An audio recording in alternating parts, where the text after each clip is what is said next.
नमस्कार मित्रांनो, पुन्हा एकदा तुमचं स्वागत आहे इन्फो मराठी 24 या यूट्यूब चॅनलवर। मित्रांनो, 1 एप्रिल 2024 पासून पेन्शन नियमामध्ये मोठा बदल होणार आहे। त्याबद्दल एक अत्यंत महत्त्वाची बातमी तुमच्यासाठी घेऊन आलेलो आहे। बातमी आहे 1 एप्रिल 2024 पासून पेन्शन नियमामध्ये मोठा बदल।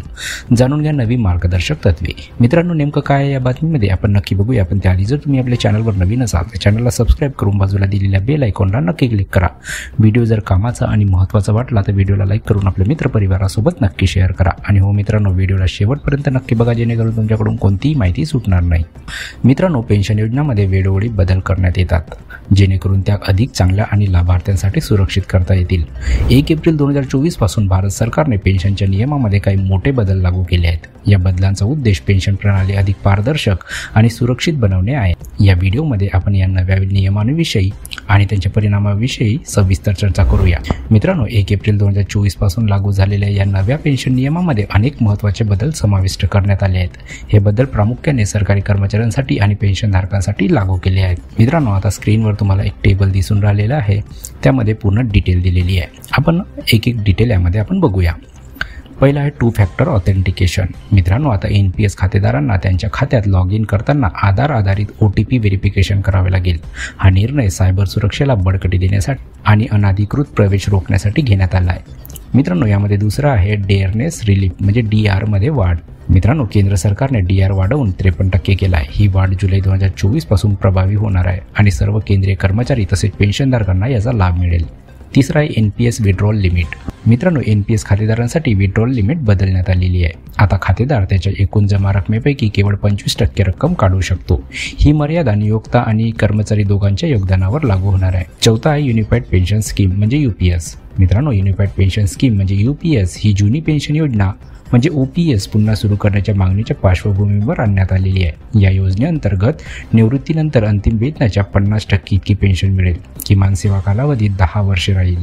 महागाई भत्ताप्रमाणे महागाई राहत देखील दिली जाईल। पाचवा आहे हमीशीर पेन्शन योजना। मित्रांनो, UPS अंतर्गत जर कर्मचाऱ्यांचा मृत्यू झाला तर त्यांच्या कुटुंबाला त्यांच्या शेवटच्या पेन्शनच्या 60% इतकी हमीशीर पेन्शन दिली जाईल। मित्रांनो, आता आपण बघूया UPS वर्सेस NPS ची तुलना। मित्रांनो, आपण हमीशीर पेन्शनबद्दल बोलायचं झाल्यास NPS मध्ये ती मिळत नाही, UPS मध्ये ते मिळते। सरकारचे योगदान NPS मध्ये 14% असतो आणि UPS मध्ये 18.5% असतो। कर्मचाऱ्याचे योगदान 10% NPS मध्ये असतं आणि UPS मध्ये ते पण 10%च असतं। महागाई राहतच्या बाबतीत आपण बोलायचं झाल्यास ते NPS मध्ये मिळत नाही आणि UPS मध्ये महागाई राहत भेटत असते।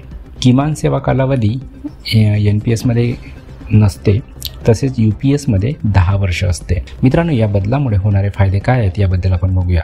मित्रांनो, या नव्या नियमामुळे खालील होणारे फायदे आहेत। पहिला आहे सुरक्षा। 2 फॅक्टर ऑथेंटिकेशनमुळे सायबर गुन्ह्याची शक्यता कमी होईल। दुसरा आहे आर्थिक स्थिरता। DR वाढ आणि UPS सारख्या योजना कर्मचारी व त्यांच्या कुटुंबांना आर्थिक सुरक्षितता देतील। तिसरा आहे पारदर्शकता। आधार आधारित व्हेरिफिकेशनमुळे प्रणाली अधिक पारदर्शक बनेल। चौथा आहे निवृत्ती नियोजन। मित्रांनो, UPS योजनेमुळे निवृत्तीनंतरही आर्थिक स्थिरता कायम राहील। UPS मध्ये शिफ्ट करण्याची प्रक्रिया काय आहे याबद्दल आपण बघूया।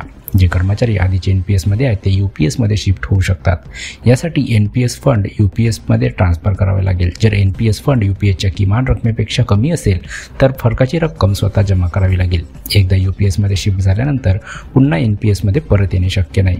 मित्रांनो, महत्त्वाच्या गोष्टी काय आहेत त्याबद्दल आपण बघूया। मित्रांनो, UPS योजना केवळ 1 जानेवारी 2004 किंवा त्यानंतर नियुक्त झालेल्या कर्मचाऱ्यांसाठी लागू आहे। हे नवे नियम केवळ सरकारी कर्मचाऱ्यावर लागू होत आहेत, खाजगी क्षेत्राला याचा परिणाम होणार नाही। मित्रांनो, 1 एप्रिल 2024 पासून लागू झालेल्या या नव्या नियमामुळे सरकारने एक सकारात्मक पाऊल उचलले आहे, जे सरकारी कर्मचारी आणि पेन्शनधारकांना आर्थिक सुरक्षितता प्रदान करणार आहे। मित्रांनो, विशेषतः युनिफाईड पेन्शन स्कीम ही जुनी पेन्शन योजना पुनर्जीवित करण्याच्या मागणीच्या पार्श्वभूमीवर अनेक फायदे देते। तर मित्रांनो, कशी वाटली कामाची आणि महत्त्वाची बातमी? जर बातमी कामाची आणि महत्त्वाची वाटली असेल तर व्हिडिओला लाईक करून आपल्या मित्रपरिवारासोबत नक्की शेअर करा। तसेच जर तुम्ही आपल्या चॅनलवर नवीन असाल तर चॅनलला सबस्क्राईब करून बाजूला दिलेल्या बेल आयकॉनला नक्की क्लिक करा। व्हिडिओ बघितल्याबद्दल खूप खूप धन्यवाद।